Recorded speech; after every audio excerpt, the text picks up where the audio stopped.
السلام عليكم ورحمة الله وبركاته. بسم الله والحمد لله والصلاة والسلام على رسول الله وعلى آله وصحبه أجمعين. പരിശുദ്ധമാക്കപ്പെട്ട റബീഉൽ അവ്വൽ മാസത്തിലെ ആദ്യത്തെ ദിവസവും ആദ്യത്തെ വെള്ളിയാഴ്ചയാണ്. നബി സല്ലല്ലാഹു അലൈഹി വസല്ലം തങ്ങളെ പറ്റിയാണ് ഖുത്ബയിലുടനീളം നിങ്ങളെ പരിചയപ്പെടുത്തിയിട്ടുള്ളത്. അല്ലാഹു സുബ്ഹാനഹു വ തആല മുഅ്മിനീങ്ങളായ നമുക്ക് തന്നിട്ടുള്ള ഏറ്റവും വലിയ നിഅമത്ത് ഏതാ? നമ്മുടെ സമ്പാദ്യങ്ങളോ നമ്മുടെ സൗകര്യങ്ങളോ വാഹനങ്ങളോ വീടോ അതൊന്നുമല്ല. ഏറ്റവും വലിയ നിഅമത്തുൽ ഉദ്മ ഹുവ സയ്യിദുനാ റസൂലുള്ളാഹി സ്വല്ലല്ലാഹു അലൈഹി വസല്ലം. ഏറ്റവും വലിയ നിഅമത്ത് നബി സ്വല്ലല്ലാഹു അലൈഹി വസല്ലം. ആദ്യമായി ആ നിഅമത്ത് ഉപയോഗപ്പെടുത്താൻ അവസരം കിട്ടിയിരുന്നത് മക്കക്കാർക്കായിരുന്നു. പക്ഷേ അവർ ആ നിഅമത്ത് വേണ്ട പോലെ ഉപയോഗപ്പെടുത്തിയില്ല. മക്കയിലല്ലേ നബി തങ്ങളുടെ ജനനം. പക്ഷേ മക്ക ഖുറൈശികൾ നബി സല്ലല്ലാഹു അലൈഹി വസല്ലം തങ്ങളാകുന്ന ഏറ്റവും വലിയ നിഅമത്തിനെ ഉപയോഗപ്പെടുത്താതിരുന്നപ്പോൾ ആ നിഅമത്ത് അല്ലാഹു സുബ്ഹാനഹു വ തആല നേരെ മദീനയിലേക്ക് ട്രാൻസ്ഫർ ചെയ്തു. അതാണ് പരിശുദ്ധ ഖുർആൻ പറഞ്ഞത്, ذلك بأن الله لم يكن مغيرا نعمة أنعمها على قوم حتى يغيروا ما بأنفسهم. ഒരു സമൂഹത്തിന് അള്ളാഹു ഒരു നിഅമത്ത്, ഒരു അനുഗ്രഹം ചെയ്തു കൊടുത്ത് ആ അനുഗ്രഹത്തെ അള്ളാഹു അവിടെ നിന്ന് എടുത്ത് മാറ്റുന്നുണ്ടെങ്കിൽ അത് ആ നാട്ടുകാർ മാറിയത് കൊണ്ടാണ്. ആ നാട്ടുകാർ ആ നിഅമത്തിന് ശുക്ർ ചെയ്യാത്തത് കൊണ്ടാണ് ആ നാട്ടുകാർക്ക് അള്ളാഹു ചെയ്തു കൊടുത്തിട്ടുള്ള നിഅമത്ത് നേരെ മാറ്റുന്നത്. ഈ ആയത്ത് വിശദീകരിക്കുന്നിടത്ത് ഇമാം ബഗവി റളിയല്ലാഹു അൻഹു പറയാം, ഏതാണ് ആ നിഅമത്ത്? മുഹമ്മദുൻ സല്ലല്ലാഹു അലൈഹി വസല്ലം നിഅമത്തുൻ മിനല്ലാഹി അലാ അഹ്ലി മക്ക. മക്കക്കാർക്ക് അല്ലാഹു കൊടുത്തിട്ടുണ്ടായിരുന്ന ഏറ്റവും വലിയൊരു നിഅമത്തായിരുന്നു അവരെ നാട്ടിൽ നബി തങ്ങളെ ജനിപ്പിച്ചു എന്നത്. പക്ഷേ മക്കയിലെ ഖുറൈശികൾ നബി തങ്ങളെ വിശ്വസിക്കുന്നതിന് പകരം, നബി തങ്ങളെ സപ്പോർട്ട് ചെയ്യുന്നതിന് പകരം, നബി തങ്ങളെ സ്നേഹിക്കുകയും ബഹുമാനിക്കുകയും ചെയ്യുന്നതിന് പകരം കൊടിയ ശത്രുക്കളായി മാറിയപ്പോൾ അല്ലാഹു സുബ്ഹാനഹു വ തആല നേരെ ആ നിഅമത്തിനെ ഇലൽ അൻസാർ, മദീനയിലെ അൻസാറുകളിലേക്ക് മാറ്റി. അപ്പോൾ നബി തങ്ങളാണ് ഏറ്റവും വലിയ നിഅമത്ത്. അത് ഖുർആൻ സാക്ഷ്യപ്പെടുത്തിയതാണ്. ഇനിയും എത്രയോ ആയത്തുകളിൽ നബി സല്ലല്ലാഹു അലൈഹി വസല്ലം തങ്ങളെ നിഅമത്തുല്ലാഹ്, അല്ലാഹുവിന്റെ നിഅമത്ത് എന്ന് പരിചയപ്പെടുത്തിയത് കാണാം.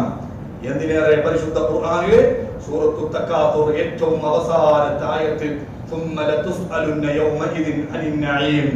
നിങ്ങൾക്ക് അല്ലാഹു ചെയ്തു തന്നിട്ടുള്ള നിഅമത്തുകളെ പറ്റി, അനുഗ്രഹങ്ങളെ പറ്റി നാളെ റബ്ബിന്റെ അരികിൽ ചോദ്യം ചെയ്യപ്പെടുമെന്ന ആ ആയത്തിന് മുഫസ്സിരീങ്ങൾ പലതരം വിശദീകരണങ്ങൾ കൊടുത്തിട്ടുണ്ട്. നമുക്ക് തന്നിട്ടുള്ള സൗകര്യങ്ങളെ പറ്റിയാണ് അല്ലാഹു ചോദ്യം ചെയ്യുക, സമ്പത്തിനെ പറ്റിയാണ് ചോദ്യം ചെയ്യുക, വെള്ളത്തിനെ പറ്റിയാണ് ചോദ്യം ചെയ്യുക, ആരോഗ്യത്തെ പറ്റിയാണ് ചോദ്യം ചെയ്യുക. അങ്ങനെ പല തഫ്സീറും മഹാന്മാർ കൊടുത്തിട്ടുണ്ടെങ്കിലും തഫ്സീർ റാദിയിൽ ഈ ആയത്തിന്റെ വിശദീകരണത്തിൽ ഒരു ചെറിയ സംഭവം പറയുന്നുണ്ട്. മഹാനായ മുഹമ്മദ് അൽ ബാഖിർ നബി സല്ലല്ലാഹു അലൈഹി വസല്ലം തങ്ങളുടെ പരമ്പരയിൽപ്പെടുന്ന പ്രധാനിയാണ്. അദ്ദേഹത്തിന്റെ ശിഷ്യനാണ് ജാബിർ അൽ ജുഅഫി. മഹാനവറുകൾ വന്നിട്ട് ഉസ്താദായ മുഹമ്മദ് അൽ ബാഖിർ തങ്ങളോട് ചോദിക്കുന്നുണ്ട്, ثُمَّ لَتُسْأَلُنَّ يَوْمَئِذٍ عَنِ النَّعِيمِ. നാളെ നിങ്ങളോട് അല്ലാഹുവിന്റെ അടുക്കൽ നിങ്ങൾക്ക് ചെയ്തു തന്നിട്ടുള്ള അനുഗ്രഹങ്ങളെ പറ്റിയൊക്കെ ചോദിക്കും എന്ന് ഖുർആനിൽ പറഞ്ഞില്ലേ? ഏതാണ് ആ നിഅമത്ത്? അതിന് പലതരം തഫ്സീറാണല്ലോ മഹാന്മാർ കൊടുത്തു കാണുന്നത്. വെള്ളത്തെ പറ്റിയാണ് പറഞ്ഞത്, അല്ലെങ്കിൽ ആരോഗ്യത്തെ പറ്റിയാണ് പറഞ്ഞത്, സൗകര്യത്തെ പറ്റിയാണ് പറഞ്ഞത് എന്ന് പലതരം തഫ്സീറുകൾ കാണുന്നുണ്ടല്ലോ. എന്താണ് ഉസ്താദേ നിങ്ങളുടെ അഭിപ്രായം? അന്നേരം മുഹമ്മദ് അൽ ബാഖിർ റളിയല്ലാഹു അൻഹു കൊടുക്കുന്ന വളരെ പ്രശസ്തമായ ഒരു മറുപടിയുണ്ട്. എന്റെ അഭിപ്രായ പ്രകാരം അത് ദുന്യവിയായ സൗകര്യങ്ങളെ പറ്റിയുള്ള ചോദ്യമൊന്നുമല്ല. കാരണം നീ ആലോചിച്ചു നോക്ക്, നീ ഒരാളെ വീട്ടിലേക്ക് ക്ഷണിച്ചു വരുത്തി, എന്നിട്ട് അയാൾക്ക് ഒരു ഗ്ലാസ് വെള്ളം കൊടുത്തു, കുറച്ചു നേരം ചൂടൊന്നും ഏൽക്കാതെ നിന്റെ വീട്ടിൽ ഫാനിൽ ഇട്ട് കൊടുത്തിട്ട് വിശ്രമിക്കാൻ ഒരു അവസരം കിട്ടി. അങ്ങനെ ഒരു ചെറിയ സൗകര്യം ഒരു മനുഷ്യനിക്ക് നീ കൊടുത്തിട്ടുണ്ടെങ്കിൽ പിന്നെ കുറെ കാലം കഴിഞ്ഞിട്ട് അയാളെ കാണുമ്പോ നീ അയാളോട് അതിനെപ്പറ്റി ഇങ്ങനെ എണ്ണി പറഞ്ഞിട്ട് ചോദിക്കോ, ഞാനല്ലേ പണ്ട് നിനക്ക് വെള്ളം തന്നത്, ഞാനല്ലേ എന്റെ വീട്ടിൽ കുറച്ചു നേരം താമസിക്കാൻ നിനക്ക് സൗകര്യം ചെയ്തത്? മാന്യതയുള്ളവരെ അങ്ങനെ ചോദിക്കോ? ചോദിക്കൂലല്ലോ. എന്നാൽ അല്ലാഹു സുബ്ഹാനഹു വ തആല അക്രമു മിൻ അൻ യുത്ഇമഹു വ യുസ്ഖിയഹു ثم يسأله عن. ഒരു മനുഷ്യനിക്ക് വെള്ളം കൊടുക്കുക അല്ലാഹു തആല, ഭക്ഷണം കൊടുക്കുക അല്ലാഹു തആല, സൗകര്യങ്ങൾ കൊടുക്കുക, എന്നിട്ട് അതിനെ പറ്റിയൊക്കെ അല്ലാഹു അങ്ങനെ ചോദ്യം ചെയ്യാം. അല്ലാഹു സുബ്ഹാനഹു വ തആല എത്ര വലിയ മാന്യനാണ്. അപ്പൊ അതുകൊണ്ട് ആ ആയത്തിൽ പറഞ്ഞിട്ടുള്ള നിയമത്തിന്റെ ഉദ്ദേശം വെള്ളം തന്നതിനെ പറ്റിയോ ഭക്ഷണം കഴിച്ചതിനെ പറ്റിയോ ചോദിക്കുന്നല്ല. പിന്നെന്താണ് ആ നിയമത്ത്? അൻ-നഈമു ഹുവ റസൂലുള്ളാഹി സ്വല്ലല്ലാഹു അലൈഹി വസല്ലം. നാളെ നിങ്ങളോട് ചോദ്യം ചെയ്യപ്പെടുമെന്ന് പറഞ്ഞിട്ടുള്ള ആ നിയമത്ത് അത് സയ്യിദുനാ റസൂലുള്ളാഹി, അല്ലാഹുവിന്റെ റസൂലാണ് ഏറ്റവും വലിയ നിയമത്ത്. ആ നബിതങ്ങളെ പറ്റി നിങ്ങളോട് ചോദിക്കും. എത്ര കണ്ട് നിങ്ങൾ നബിതങ്ങളെ സ്നേഹിച്ചു എന്നുള്ള ചോദിക്കും. തങ്ങൾക്ക് വേണ്ടി എത്ര സ്വലാത്ത് ചൊല്ലി നിങ്ങളോട് ചോദിക്കും. തങ്ങളെ ശരീഅത്തിന് നിങ്ങൾ എത്ര കണ്ട് സപ്പോർട്ട് ചെയ്തു എന്ന് അല്ലാഹു ചോദിക്കും. ആ തങ്ങൾക്ക് നിങ്ങൾ ഏതെല്ലാം രീതിയിലുള്ള മദ്ഹിലൂടെയും മൗലിദിലൂടെയും ബഹുമാനങ്ങൾ കൽപ്പിച്ചു എന്ന് നാളെ നിങ്ങളോട് ചോദിക്കും. അതാണ് നിയമത്തിന്റെ ഉദ്ദേശം. എന്നിട്ട് അതിന് തെളിവായിട്ട് മഹാനവറുകൾ ആയത്ത് ഓതുന്നുണ്ട്. ഖുർആനിലെ ആയത്ത്, ലഖദ് മന്നല്ലാഹു അലൽ മുഅ്മിനീന ഇദ് ബഅത ഫീഹിം റസൂലാ. നിങ്ങൾക്ക് നിങ്ങളുടെ കൂട്ടത്തിൽ നിന്ന് ഒരു റസൂലിനെ അയച്ചു തന്നു എന്നതാണ് ഏറ്റവും വലിയ നിയമത്ത്. ആ നിയമത്താണ് നിങ്ങളോട് നാളെ ചോദ്യം ചെയ്യപ്പെടുന്ന നിയമത്ത്. അല്ലാതെ വെള്ളം കുടിച്ചതിനെ പറ്റിയോ ഭക്ഷണം കഴിച്ചതിനെ പറ്റിയോ അല്ല എന്ന് മുഹമ്മദ് അൽ-ബാഖർ റളിയല്ലാഹു അൻഹു മറുപടി കൊടുത്തത് തഫ്സീർ റാസിയിൽ കാണാം. അപ്പൊ നമുക്ക് കിട്ടിയിട്ടുള്ള ഏറ്റവും വലിയ നിയമത്ത് അത് നബിതങ്ങളാണ്. ആ നബിതങ്ങളെ പറ്റി നമ്മളോട് ചോദ്യം ചെയ്യപ്പെടും. അപ്പൊ മറുപടി കൊടുക്കണമെങ്കിൽ തങ്ങളെ വേണ്ടതുപോലെ പരിഗണിക്കണം, ഉപയോഗപ്പെടുത്തണം. പ്രത്യേകിച്ച് റബീഉൽ അവ്വൽ മാസത്തിൽ എന്തിനാണ് ഇങ്ങനെ മീലാദ് കഴിക്കുന്നതെന്ന് വലിയ ചോദ്യവുമായി ആളുകൾ വരുമ്പോ അതിന് ഒരു മറുപടിയുള്ളൂ. റബീഉൽ അവ്വൽ മാസത്തെങ്കിലും ഞങ്ങൾ നബിതങ്ങളെ പറ്റി നേരെ ചെവി ഒന്ന് പഠിച്ചോട്ടെ, തങ്ങളെ ഒന്ന് മനസ്സറിഞ്ഞിട്ട് ഞങ്ങൾ മനസ്സിലാക്കിക്കോട്ടെ. അതന്നെ ഈ റബീഉൽ അവ്വൽ കൊണ്ട് നടക്കുന്നത്. കുട്ടികളുടെ പരിപാടികളും മൗലിദും മറ്റു സദസ്സുകളൊക്കെ സംഘടിപ്പിക്കുമ്പോൾ നബിതങ്ങളെ മതം ഇങ്ങനെ പറയുകയും പാടുകയും ചെയ്യുമ്പോൾ നബിതങ്ങളെ കൂടുതൽ നമ്മൾ അടുത്ത് അറിയുകയാണ്. ഏറ്റവും വലിയ നിയമത്തായ നബിതങ്ങളെ നമ്മൾ അടുത്തറിഞ്ഞിട്ടില്ലെങ്കിൽ പിന്നെ നമ്മൾ എന്തിനു പറ്റും?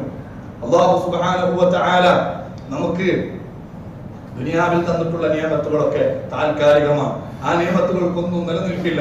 സ്വഹീഹുൽ ബുഖാരിയിൽ തന്നെ അല്ലദീ ബദ്ദലൂ നിഅമത്തല്ലാഹി കുഫ്റാ, അല്ലാഹുവിന്റെ നിഅമത്തിനെ കുഫറാക്കി മാറ്റിമറിച്ചവർ എന്ന ആ ആയത്തിനെ വിശദീകരിക്കുന്നിടത്തും പറഞ്ഞിട്ടുള്ളത് നിഅമത്ത് എന്ന് പറഞ്ഞാൽ മുഹമ്മദ് സല്ലല്ലാഹു അലൈഹി വസല്ലം, അല്ലാഹുവിന്റെ നിഅമത്ത് അത് മുഹമ്മദ് നബി തങ്ങളാണ്. അപ്പോൾ ആ നബി തങ്ങളാകുന്ന നിഅമത്തിനെ കഴിവിന്റെ പരമാവധി ഉപയോഗപ്പെടുത്തുക എന്നതാണ് ഈ റബീഉൽ അവ്വൽ മാസത്തിൽ നമ്മുടെ ഉത്തരവാദിത്തം. നബി തങ്ങളെ എത്ര കണ്ട് നമ്മൾ മനസ്സിലാക്കുന്നുവോ പഠിക്കുന്നുവോ അതിനനുസരിച്ച് നമ്മുടെ ഈമാൻ കൂടും, നമ്മുടെ തഖ്വ കൂടും, നമ്മുടെ ദുനിയാവും ആഖിറവും രക്ഷപ്പെടുത്താൻ അത് മതി. നിങ്ങളൊക്കെ മിസ്കാത്ത് ഓതിയ കുട്ടികളാണ്. ആ മിസ്കാത്തിൽ തന്നെ ഒരു ഹദീസ് ഉണ്ട്. നബി സല്ലല്ലാഹു അലൈഹി വസല്ലം തങ്ങൾ ബനൂ ഹനീഫ ഗോത്രത്തിലേക്ക് ഒരു പട്ടാളത്തെ പറഞ്ഞയച്ചപ്പോ ആ പട്ടാള തലവനായ സുമാമത്ത് ബിൻ ഉസാൽ മഹാനവറുകളെ സ്വഹാബത്ത് യുദ്ധത്തിൽ തടവുകാരനായി അറസ്റ്റ് ചെയ്ത് കൊണ്ടുവരുന്നുണ്ട്. എന്നിട്ട് പള്ളിയിലെ ഒരു തൂണിൽ കെട്ടിയിട്ടു. അങ്ങനെ നബി സല്ലല്ലാഹു അലൈഹി വസല്ലം തങ്ങൾ നിസ്കാരത്തിന് വേണ്ടി വരുമ്പോഴെല്ലാം തൂണിയിൽ ബന്ധിക്കപ്പെട്ട് കാണുന്ന സുമാമയോട് ചോദിക്കും, മാ അൻതക യാ സുമാമ, എന്താ സുമാമത്തെ വിശേഷങ്ങൾ? അന്നേരൊക്കെ സുമാമത്തിന് ഒറ്റ മറുപടിയുള്ളൂ, നബിയെ. നബിയെ അന്ന് വിളിക്കൂല, അന്ന് മുഹമ്മദിനെ വിളിക്കുള്ളൂ, മുസ്ലിം ആയിട്ടില്ലല്ലോ. മുഹമ്മദേ, നീ എന്നെ കൊല്ലുകയാണെങ്കിൽ കൊന്നോ, പക്ഷേ എന്റെ ചോരക്ക് പകരം ചോദിക്കാൻ ആളുകളുണ്ട്. എന്നെ കൊല്ലാതെ നീ നിഅമത്ത് ചെയ്ത് എന്നെ വെറുതെ വിടുകയാണെങ്കിൽ വെറുതെ വിട്ടോ, ഞാൻ വലിയ നന്ദിയുള്ള ആളാണ്, വലിയ ഉപകാരം എന്നെ കൊണ്ട് നിനക്ക് ലഭിക്കാറുണ്ട്. അല്ല, നീ എന്നെ ഒരുപാട് സമ്പത്ത് കിട്ടിയിട്ട് വേണം മോചിപ്പിക്കണം എന്ന് തീരുമാനിക്കുന്നുണ്ടെങ്കിൽ ഞാൻ ഒരുപാട് സമ്പത്ത് നിനക്ക് സംഘടിപ്പിച്ചു തരാം, എന്തു വേണമെങ്കിലും ചെയ്തോ എന്ന ഒരു മറുപടി മാത്രമേ സുമാമ റളിയല്ലാഹു അൻഹു എനിക്കുള്ളൂ. 3 ദിവസം ഇങ്ങനെ നബിതങ്ങൾ ചോദിക്കുകയും അതേപോലെ മറുപടി പറയും. വേറൊരു മറുപടി മാറ്റി പറയുന്നില്ല, ഇതേ മറുപടിയെ സുമാമക്കുള്ളൂ. 3-ാം ദിവസം നബിതങ്ങൾ പറഞ്ഞു, അത്ലിഖൂ സുമാമ, സുമാമന്റെ കയറൂരി വിട്ടേക്ക്, കെട്ടഴിച്ചു വിട്ടേക്ക്, സുമാമ പോട്ടെ. മഹാനവറുകൾ എവിടേക്കാ പോയത്? നേരെ പള്ളിയുടെ മുമ്പിൽ ഒരു തോട്ടം ഉണ്ടായിരുന്നു. ആ തോട്ടത്തിൽ ചെന്ന് കുളിച്ച് വൃത്തിയായി നബിതങ്ങളുടെ ഹദറത്തിലേക്ക് വന്നിട്ട് ഉച്ചരിച്ചു, അശ്ഹദു അല്ലാ ഇലാഹ ഇല്ലല്ലാഹ് വ അശ്ഹദു അന്ന മുഹമ്മദർ റസൂലുള്ളാഹ്. നബിതങ്ങളെ 63 കൊല്ലം തുടർച്ചയായി അനുധാവനം ചെയ്ത് നബിതങ്ങൾ അനുഭവിച്ച ആളല്ല. ഒരു 3 ദിവസം നബിതങ്ങൾ അനുഭവിച്ചപ്പോഴത്തേക്കും മഹാനവറുകൾ ഇസ്ലാം സ്വീകരിച്ചു. എന്നിട്ട് മഹാനവറുകൾ പറയുന്ന ഒരു വാക്കുണ്ട്, അതാണ് ഏറ്റവും പ്രസക്തം. മഹാനവറുകൾ പറയാ, മാ കാന അലൽ അർളി വജ്ഹുൻ അബ്റദ ഇലയ്യ മിൻ വജ്ഹിക് നബിയെ, എനിക്ക് ഈ ഭൂമിയിൽ ഏറ്റവും വെറുപ്പുള്ള ഏറ്റവും വിദ്വേഷമുള്ള ഒരു ആളായിരുന്നു തങ്ങൾ. പക്ഷേ ഈ സമയം മുതൽ തങ്ങളുടെ ശരീരവും തങ്ങളുടെ മുഖവും തങ്ങളാണ് എനിക്ക് ലോകത്തെ ഏറ്റവും ഇഷ്ടമുള്ള മനുഷ്യനായി മാറിയിരിക്കുന്നത് എന്ന് 3 ദിവസത്തെ അനുഭവം കൊണ്ട് മഹാനായ സുമാമ റളിയല്ലാഹു അൻഹു പറയണമെങ്കിൽ നബിതങ്ങളെ പറ്റി കൂടുതൽ പഠിക്കേണ്ട, കുറച്ച് മനസ്സിലാക്കിയാൽ തന്നെ ആ നബിതങ്ങളുടെ വില നമുക്ക് മനസ്സിലാകും, അവിടുത്തെ സ്വഭാവം മനസ്സിലാകും, അവിടെ നിന്ന് കൊണ്ടുവന്നിട്ടുള്ള ആശയങ്ങൾ നമുക്ക് മനസ്സിലാകും. അപ്പൊ അതുകൊണ്ട് നബിതങ്ങളെ പറ്റി കൂടുതൽ പഠിക്കുക. നബി സല്ലല്ലാഹു അലൈഹി വസല്ലം തങ്ങൾ ജീവിതത്തിൽ കാണിച്ചു തന്നിട്ടുള്ള സുന്നത്തുകൾ കൈവിന്റെ പരമാവധി വർദ്ധിപ്പിക്കുക. ഹദീസിൽ തന്നെ എത്രയോ നല്ല നല്ല ദുആകളും ദിക്റുകളും പഠിപ്പിച്ചിട്ടുണ്ട്. അതിങ്ങനെ പഠിച്ച് ജീവിതത്തിൽ ഉൾക്കൊണ്ട് അതിങ്ങനെ ജീവിതത്തിൽ പ്രാവർത്തികമാക്കുക. നമുക്കൊക്കെ ഉള്ളൊരു പ്രശ്നമാണ്. എത്രയോ ഹദീസുകളിൽ വന്നിട്ടുള്ള ദിക്റുകളുണ്ട്, ദുആകളുണ്ട്, അതൊന്നും പഠിക്കുകയോ അതൊന്നും ജീവിതത്തിൽ പ്രവർത്തിക്കുകയോ ചെയ്യാതെ ഇങ്ങനെ ഓരോ വാട്സപ്പിൽ കാണുന്ന എവിടെയെങ്കിലും ചില ഗരീബായ കിതാബിലെല്ലാം പറഞ്ഞിട്ടുണ്ടാവും, അതിങ്ങനെ പ്രചരിക്കുകയും അതിങ്ങനെ ചോദിച്ചടക്കുകയും ചെയ്യാം. അങ്ങനെയല്ലല്ലോ. നബി സല്ലല്ലാഹു അലൈഹി വസല്ലം തങ്ങൾ പഠിപ്പിക്കാത്ത ഒരു ദിക്റില്ല, നബി തങ്ങൾ ചോദിക്കാത്ത ഒരു ഖൈറില്ല. എല്ലാം നബി തങ്ങൾ ചോദിച്ചിട്ടുണ്ട്. അത് നമുക്ക് അറിയാതെ പോകുന്നു എന്നതാണ് നമ്മുടെ പ്രശ്നം. കിതാബുൽ അദ്കാർ നബി തങ്ങൾ പഠിപ്പിച്ചിട്ടുള്ള ദിക്റുകൾ മാത്രം ജമ്പ് ചെയ്തിട്ട് മഹാനായ ഇമാം നവവി തങ്ങൾ ഒരു വലിയ ഗ്രന്ഥം തന്നെ രചിക്കണമെങ്കിൽ എത്ര ഉണ്ടാവും അതിന്റെ പ്രാധാന്യം. അപ്പൊ അതുകൊണ്ട് നബി തങ്ങളെ ജീവിതത്തിൽ ഉൾക്കൊണ്ടുകൊണ്ട് നബി തങ്ങളെ ജീവിതത്തിൽ മാതൃകാ പുരുഷനാക്കിക്കൊണ്ട് ജീവിക്കാൻ ശ്രമിക്കുക. അതാണ് ഈ റബീഉൽ അവ്വൽ നാം പ്രധാനമായും കാണേണ്ടത്. അല്ലാഹു സുബ്ഹാനഹു വ തആല തൗഫീഖ് നൽകട്ടെ. അല്ലാഹുമ്മ സ്വല്ലി അലാ നബിയിൽ മുസ്തഫ.